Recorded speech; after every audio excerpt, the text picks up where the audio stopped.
పశ్చిమ బెంగాల్ రాజకీయాల్లో మరోసారి ఉద్రిక్త పరిస్థితులు నెలకొన్నాయి.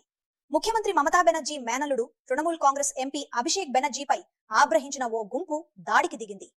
సౌత్ 24 పరవనాస్ జిల్లాలో పర్యటిస్తున్న సమయంలో కొందరు నిరసనకారులు ఒక్కసారిగా ఆయన కాన్వాయ్ను అడ్డుకున్నారు.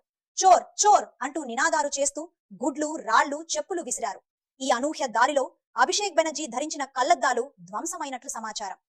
పరిస్థితి ఉద్రిక్తంగా మారడంతో భద్రతా సిబ్బంది వెంటనే అప్రమత్తమై ఆయనను అక్కడి నుంచి సురక్షిత ప్రాంతానికి తరలించారు.